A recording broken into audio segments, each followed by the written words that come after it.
Bienvenue à tous pour cette dernière émission avant l'été de 1000 questions à la fois. Alors puisqu'on parle de fin, je vous propose cette question de Pablo, 11 ans. La fin des temps, c'est pour quand? Alors avec mes invités, on va essayer de répondre à Pablo. Bonjour Père Henri. Bonjour. Vous êtes prêt? Je suis très à l'aise, oui. Pour aller vers la fin. Vous êtes très à l'aise pour parler de cette question? Jésus disant qu'il ne sait pas quand ça sera, donc je me sens effectivement très libre. Bonjour Geneviève. Bonjour Véronique. Alors je rappelle que vous êtes psychanalyste pour enfants et adultes et que vous êtes également enseignante à l'Institut supérieur de pastoral catéchétique. Geneviève, quel est le rapport de l'enfant au temps? Alors, pour l'enfant, il conjugue le temps au présent. Il est tout à fait dans le présent et le futur est quelque chose qu'il a beaucoup de mal à imaginer parce que c'est quand même très abstrait, très loin. Donc, il vit au présent. Après, quand il est un tout petit peu plus grand, il commence à penser en fonction d'exemples concrets. Par exemple, il dira, la mort, c'est combien de dodo? Par exemple, quand on parle de la fin des temps. Donc la fin des temps, ça sera combien de dodo? C'est pour répondre à Henri. Voilà. Et ensuite, l'enfant va prendre conscience qu'il y a un temps et qu'il y a un jamais plus. Et ça, pour lui, c'est quelque chose qui sera difficile, douloureux, qu'il aura du mal à concrétiser et il le fera à travers des expériences qu'il aura, qui sont souvent des expériences douloureuses. Donc on traverse le temps à partir de nos expériences, on le pense. Nous allons voir comment des collégiens appréhendent justement ce sujet de la fin des temps. C'est un reportage de Philippe Mouret. Regardez. La fin des temps, c'est pour quand? La fin des temps, je ne sais pas quand ça va arriver, mais j'espère que ce sera dans longtemps. Et aussi, à mon avis, ce sera dans longtemps parce que pour le moment, ça va. Je pense que la fin des temps, c'est pas pour tout de suite, parce que si Dieu il est là pour nous protéger, normalement, c'est pas pour tout de suite. Pour moi, la fin, l'histoire et le temps, ça finira pas, puisque, pour moi, ça représente un peu Dieu, parce que c'est lui qui a créé, il est un peu tout. Et donc, pour moi, si l'histoire et le temps finissent, c'est comme s'il y avait plus Dieu, quoi. Moi, je pense qu'un jour, l'histoire et le temps, ça finira, parce que dans la vie, il y a une fin à tout. Qu'est-ce qui se passera à la fin des temps? La fin des temps, il y en a, ils disent, c'est si on pollue encore trop, ça pourrait être la fin des temps. Pour moi, quand on parle de la fin des temps, c'est quand on veut dire qu'il n'y aura plus rien sur Terre, quoi. Enfin, il n'y aura plus la vie. À mon avis, ce qui se passera à la fin des temps, c'est déjà, je pense que le temps il changera, la nuit et le jour, et qu'il y aura plusieurs maladies qui vont se développer partout dans le monde. Pour moi, la fin des temps, je crois qu'il va y avoir une météorite ou quelque chose dans le genre. En quelques secondes, tout disparaîtra et l'âme de tout le monde ira aux cieux. Dieu, il fera la révélation, il fera le tri entre Dieu fera le tri entre les hommes bons et mauvais. Aussi, un des signes pour la fin des temps, aussi je pense que Jésus il redescendra sur terre pour montrer à tout le monde, aux croyants et aux non-croyants, qu'il existe, et pour nous rassurer que c'est pas grave, qu'on va monter aux cieux. Est-ce que ça vous fait peur, la fin des temps? Moi, la fin des temps, ça me fait pas peur, mais ça peut faire peur à certaines personnes, parce que à des personnes plus jeunes que nous, parce que nous, on aurait bien vécu, mais eux, peut-être pas. Moi, la fin des temps, ça me fera pas peur, parce que je pourrais faire appel à Dieu en priant. La fin des temps, moi je trouve que ça doit pas faire trop peur, parce que Dieu nous aime et il est avec nous et moi je lui fais confiance, donc je pense pas que ça sera si terrible comme même. Quelles sont vos grandes questions sur la fin des temps?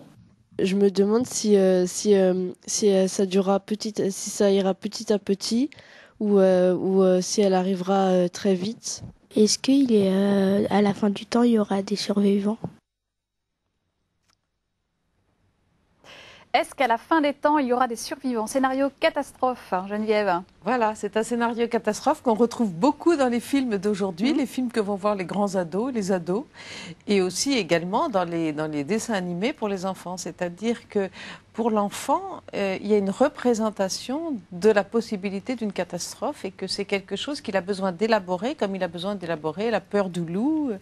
Et donc, il va créer des histoires, enfin, le monde va créer des histoires pour élaborer cette question-là de savoir comment on traverse une catastrophe. Et souvent, ça se finit bien.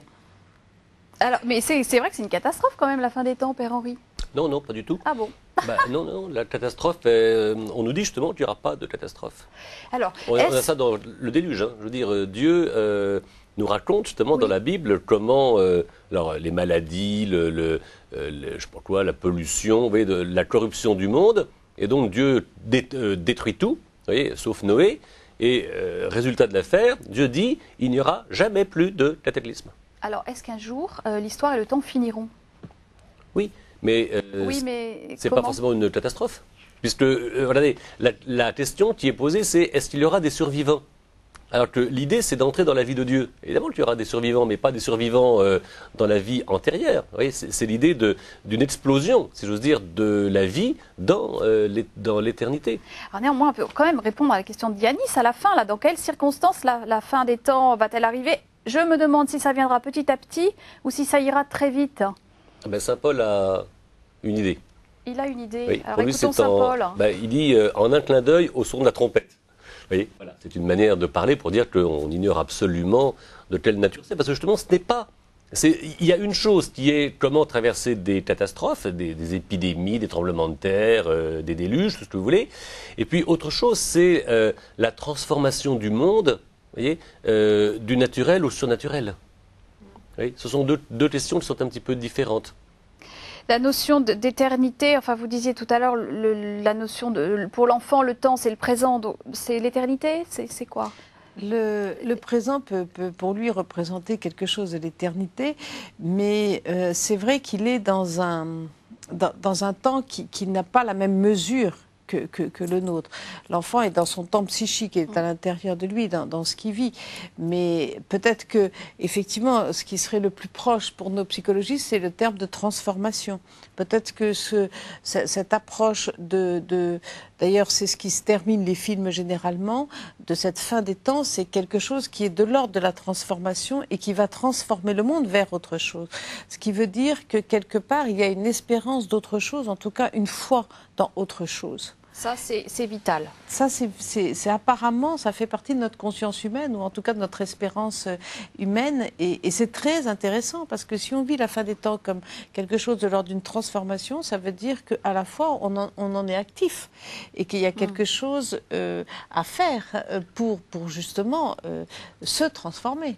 Alors moi je dirais qu'il y a donc dans notre psychisme, il y a cette expérience et même ce désir à la fin, au fur et à mesure, de transformation, y compris d'ailleurs dans le sens d'une amélioration, surtout quand le temps est pénible, lorsque les épreuves s'accumulent, on espère une véritable délivrance. Alors moi ce que je crois, ce qu'il me semble, c'est que cette expérience et cette élaboration, si vous voulez, cette mémoire même, elle est capitale parce qu'elle permet d'envisager l'ultime transformation qui nous est annoncée, je l'appelle la fin du monde, de manière heureuse. Pas simplement l'idée, ça va être autre chose et je ne sais pas quoi, ça va être quelque chose qui peut être très heureux parce que j'expérimente déjà le changement, alors de l'enfance à la maturité, ce qu'est le temps un peu indéterminé et puis le temps que je finis par mesurer, de manière différente. Il y aura de nouveau un temps construit, on va dire, de manière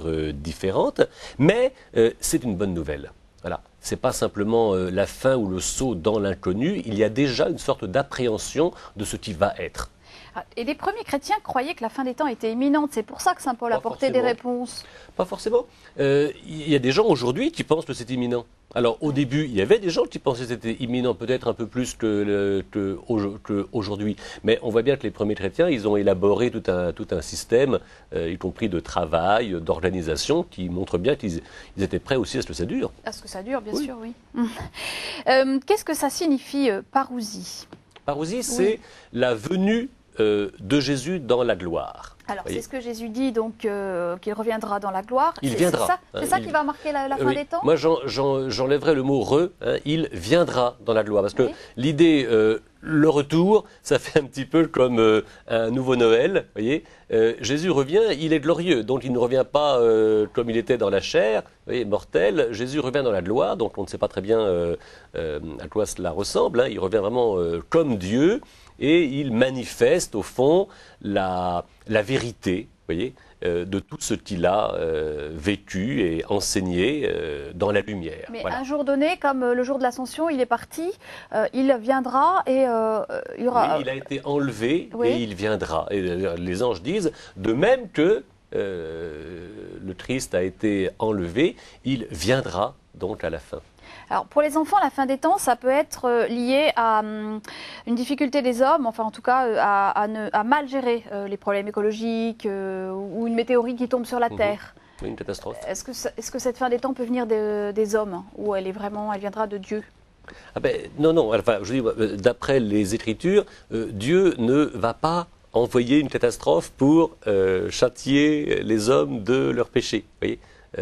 Par contre, que les hommes fassent des catastrophes, que les hommes soient corrompus, on en a l'expérience tous les jours, en soi ou autour de soi, et on a des moyens justement pour guérir de cela, pour améliorer la situation. Et on voit bien que, bien sûr, le monde, on peut faire péter la planète par des bombes atomiques ou la pollution, et en même temps, on a une conscience et une culture qui rétablit une certaine justice. Mais la fin des temps est quand même, n'est pas forcément liée au catastrophisme, c'est ça que vous voulez dire? Non. C'est quand même ce qu'on a dans l'imaginaire. Parce qu'on a aussi en nous une pulsion de mort. Oui. Et une pulsion de mort et une pulsion de vie. On a une capacité à se détruire. Il y a, dans chacun de notre vie, on voit bien à l'œuvre que parfois on a des répétitions qui sont mortifères et qu'on détruit ce qu'on a construit ou qu'on détruit ce qu'on aime. Donc on a ces forces de destruction en nous. Donc c'est ce que l'on projette par rapport à une fin des temps, comme si on pouvait. Voilà, on peut au niveau du monde effectivement détruire le monde et on le voit. On peut s'autodétruire dans les guerres. Donc il y a quelque chose de cela qu'on projette.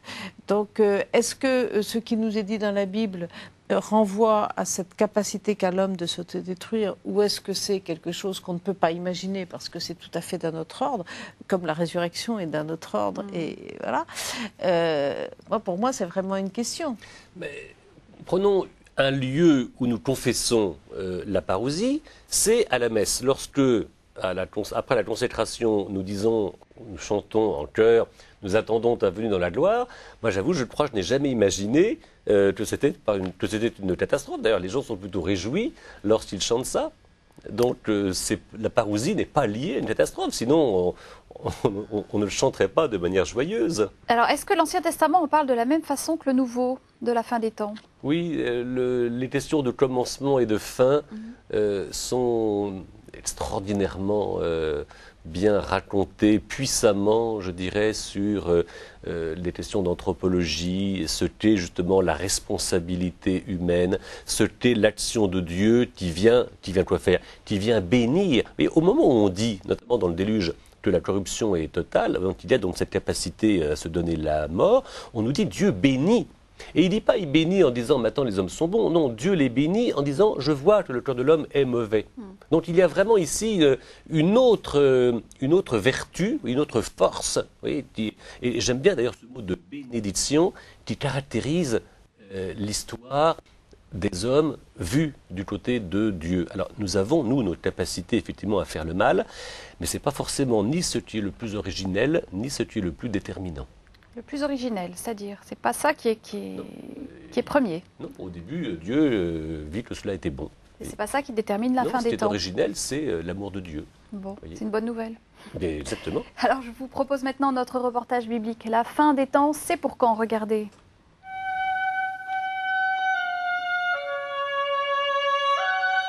Dans la Bible, l'histoire a un commencement, une progression et une fin.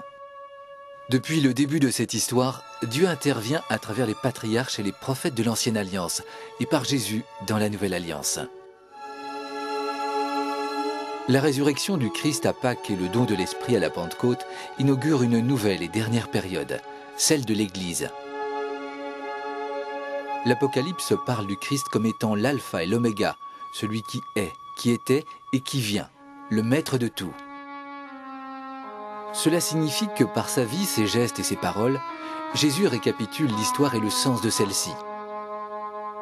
L'Église est pleinement orientée vers l'achèvement de l'œuvre du Christ. L'histoire et le temps de l'Église prendront fin ensemble. Le chrétien croit qu'à la fin des temps, le Christ reviendra dans la gloire pour accomplir l'histoire en renouvelant toutes choses pour l'éternité. L'auteur de l'Apocalypse raconte la vision qu'il a de la cité de Dieu à venir, de la Jérusalem céleste. Je vis un ciel nouveau, une terre nouvelle, car le premier ciel et la première terre ont disparu, et de mer, il n'y en a plus.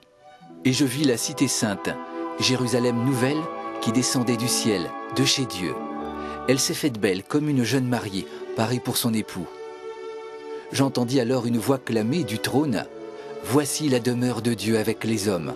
Il aura sa demeure avec eux. Ils seront son peuple, et lui sera leur Dieu. Il essuiera toute larme de leurs yeux. De mort, il n'en aura plus. De pleurs, de cris et de peine, il n'y en aura plus, car l'ancien monde s'en est allé. »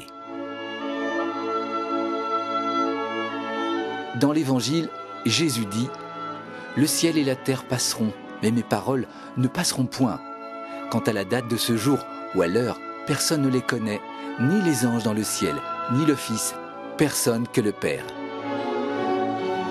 La prédication de Jésus se réfère fréquemment au jugement dernier. « Soyez sur vos gardes, dit-il. Veillez, car vous ne savez pas quand le maître de la maison va venir, de peur que, venant à l'improviste, il ne vous trouve endormi. » Par ces paroles, Jésus veut souligner le poids de l'instant présent qui doit être occupé à faire fructifier les talents et à pratiquer le bien. Comme le jour de la fin des temps, le dimanche est de la même façon appelé jour du Seigneur. Chaque dimanche rappelle la victoire de la résurrection et annonce le retour du Seigneur dans sa gloire. Il nous introduit dès maintenant dans le royaume de Dieu. Par le baptême, l'espérance du salut et la puissance de la résurrection sont déjà présents en nous.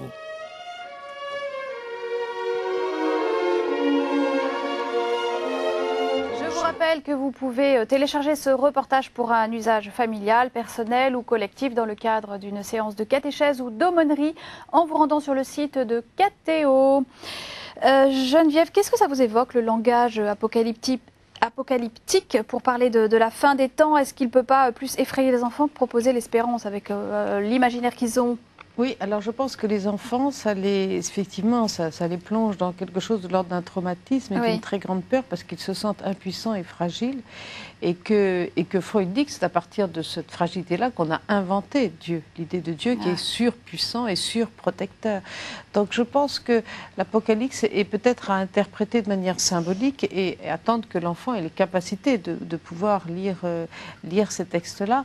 Mais l'idée d'une fin, l'idée de la peur, qui est une fin ou qui est quelque chose de l'ordre effectivement d'un scénario catastrophe, je crois que ça nous habite tous parce qu'on sent que notre violence peut avoir cette conséquence-là. Père Henri, vous êtes bibliste, spécialiste de l'Apocalypse. Éclairez-nous sur ce langage. D'abord, j'ai jamais eu l'idée, effectivement, de la lire avec des enfants, des enfants jeunes. Hein. C'est un livre difficile. Et puis alors, dans la bibliothèque de la Bible, c'est le dernier livre. Et donc, on n'est pas obligé de commencer par le dernier livre.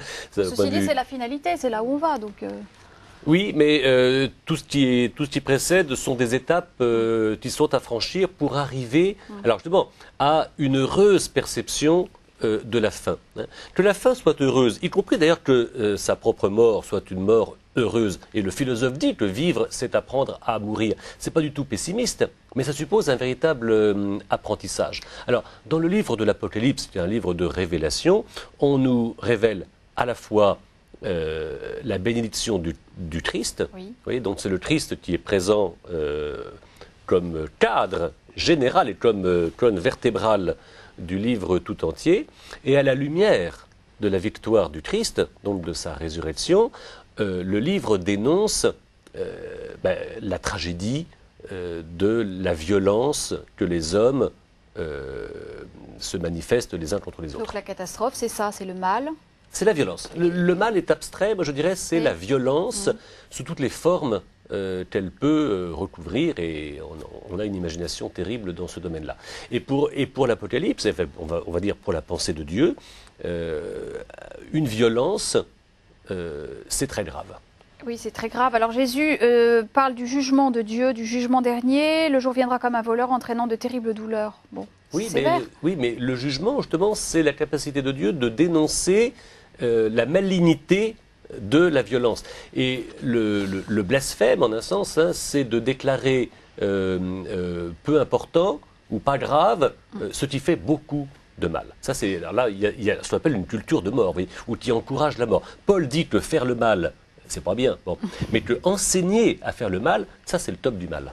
Le top du mal, oui.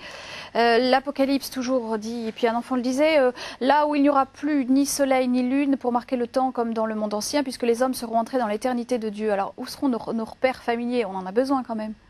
Alors peut-être aussi, en écoutant le Père Henri, ce que je suis en train de me dire, c'est que par rapport à nos psychologies, c'est vraiment intéressant parce que ce texte, il est en train de nous dire que quel que soit le scénario catastrophe, c'est-à-dire quel que soit ce qu'il y a de pire, à savoir nos repères, nos limites, ou même si le mal nous paraît triompher sur la terre, eh bien la bénédiction de Dieu sera plus forte, et plus forte quelque part, et elle est à l'œuvre.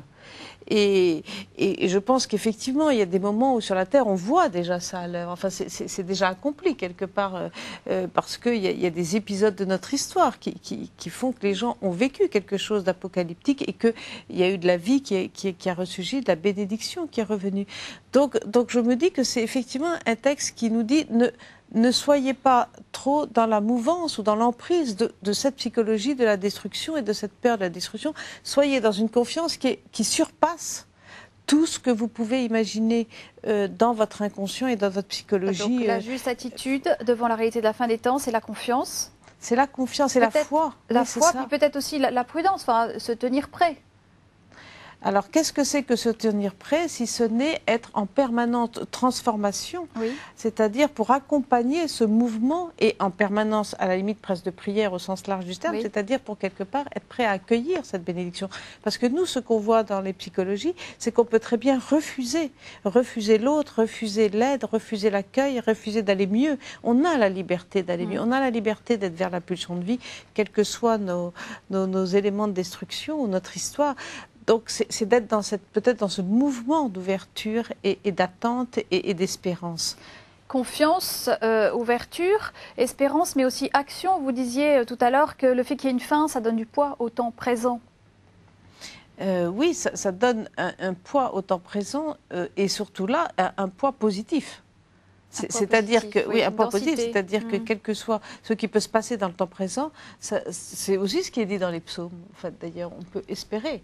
Oui, alors là on a une attitude profondément évangélique, c'est celle de la vigilance. Hein. Vous avez prononcé deux phrases qui sont typiquement bibliques et évangéliques.